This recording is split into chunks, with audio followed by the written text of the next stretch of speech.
इसरो का आदित्य L1 2 सितंबर को launch किया जाना है। ये सूर्य का अध्ययन करने वाला पहला अंतरिक्ष आधारित भारतीय मिशन होगा, मगर ये सूर्य से काफ़ी दूर पर स्थापित किया जाएगा। धरती और सूर्य के बीच की दूरी लगभग 15 करोड़ किलोमीटर की है, मगर आदित्य L1 मिशन पृथ्वी से L1 बिंदु तक की ही यात्रा करेगा। पृथ्वी से सूर्य की ओर करीब 15 लाख किलोमीटर की दूरी पर L1 बिंदु स्थित है। आज तक सूरज के कोई कितने करीब जा पाया है? नासा का पार्कर सोलर प्रोब मिशन सूरज के सबसे करीब गया था। 2021 में नासा ने ऐलान किया कि इस मिशन ने सूर्य को टच किया है। दरअसल ये मिशन सूर्य के ऊपरी वायुमंडल से होकर गुजरा था। दोस्तों, सूरज कोई ग्रह नहीं है, बल्कि एक चमकता हुआ तारा है। ये हाइड्रोजन और हीलियम के संघनित गैसों का एक गोला है। सूरज की उम्र लगभग 4.5 अरब है। सूरज हमारे सौर मंडल का सबसे बड़ा तारा है। सूरज आकार में पृथ्वी से लगभग 109 गुना बड़ा है। सूरज में 13 लाख पृथ्वी जैसे ग्रह समा सकते हैं। धरती और सूर्य की औसत दूरी 15 करोड़ किलोमीटर है। फिर भी सूरज की रोशनी को पृथ्वी पर पहुंचने में 8 मिनट लगते हैं। सूर्य के केंद्र का तापमान 1.5 करोड़ डिग्री सेल्सियस होता है। आदित्य L1 सूर्य का अध्ययन करने वाला पहला अंतरिक्ष आधारित भारतीय मिशन होगा। अब इसरो मून के बाद सन के लिए क्यों अपना मिशन भेज रहा है? इसरो के आदित्य L1 का उद्देश्य सूर्य का अध्ययन करना है, मगर इसरो सूरज का शोध क्यों करना चाहता है? इसरो की बुकलेट में इसका जिक्र है। इसके मुताबिक पृथ्वी से सबसे नज़दीक तारा सूरज है। इससे अंतरिक्ष के बाकी तारों के बारे में जानने को मिलेगा। सूरज से सौरमंडल में भारी मात्रा में ऊर्जा निकलती है, जिससे बाकी ग्रहों और स्पेस उपकरणों पर प्रभाव पड़ता है, और इस ऊर्जा के बारे में पहले से पता होने से एहतियाती कदम उठा सकते हैं। सूर्य पर विभिन्न थर्मल और चुंबकीय घटनाएं होती हैं। इन घटनाओं को प्रयोगशाला में नहीं समझा जा सकता। दोस्तों, चांद पर सूरज की किरणें पड़ती हैं, दिन होता है और रात भी। फिर भी यह सवाल है कि वहाँ पर बारिश नहीं होती। चांद पर बारिश होती है या नहीं, इस सवाल का जवाब नासा ने दे दिया है। नासा का कहना है चांद पर धरती जैसा वातावरण नहीं होता।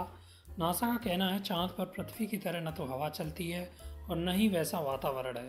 बारिश के लिए बादलों का बनना जरूरी है। चांद पर धरती की तरह नमी वाला वातावरण नहीं बनता, लेकिन इसका यह मतलब बिल्कुल नहीं है कि चांद का अपना कोई वातावरण नहीं होता। यही वजह है कि चांद पर कभी भी बारिश नहीं होती। ऐसी तमाम स्थितियों को समझने के लिए मून मिशन को लॉन्च किया गया। रूस और भारत के बाद अब जापान 28 अगस्त को अपना मून मिशन लॉन्च करेगा। वह इससे जरिए पता लगाएगा कि चांद आखिर कैसे बना।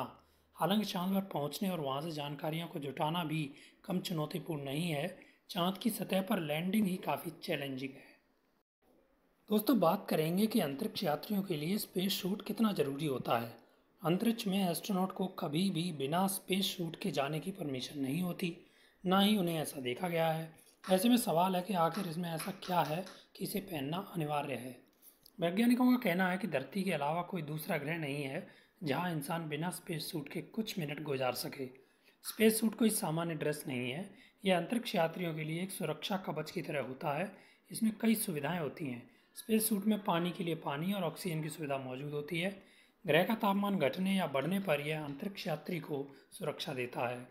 इनबिल्ट टॉयलेट के साथ इसमें लगा बैकपैक अंतरिक्ष यात्रियों को ऑक्सीजन देने का काम करता है, इसलिए यह बेहद ज़रूरी है। वैज्ञानिकों का कहना है अलग अलग ग्रहों पर हालात अलग अलग हैं। ऐसे में स्पेस सूट वहाँ के बुरे असर को अंतरिक्ष यात्री पर पड़ने से रोकता है। एक स्पेस सूट की कीमत करीब 90 करोड़ रुपये होती है। कई परतों में बने होने के कारण यह अधिक और कम तापमान के असर से बचाता है। दोस्तों, बात करेंगे जापान के मून स्नाइपर के बारे में और जानेंगे कि ये भारत के चंद्रयान 3 से कितना अलग है। रूस और भारत के बाद अब जापान अपना मून मिशन लॉन्च करने की तैयारी कर रहा है। जापान 28 अगस्त को अपना अभियान मून स्नाइपर लॉन्च करेगा। जापान 26 अगस्त को मून मिशन लॉन्च करने की तैयारी में था, लेकिन मौसम में खराबी के कारण तारीख आगे बढ़ा दी गई। जापान एरोस्पेस एक्सप्लोरेशन एजेंसी के मुताबिक उनका लैंडर 4 से 6 महीने में चांद पर उतरेगा। इसके साथ एक्सरे इमेजिंग सैटेलाइट भी भेजा जाएगा। इस मून मिशन का अहम हिस्सा है smart lander for investigating moon. 2.4 foot ऊंचे और 2.7 मीटर चौड़े लैंडर का वजन 700 किलो है।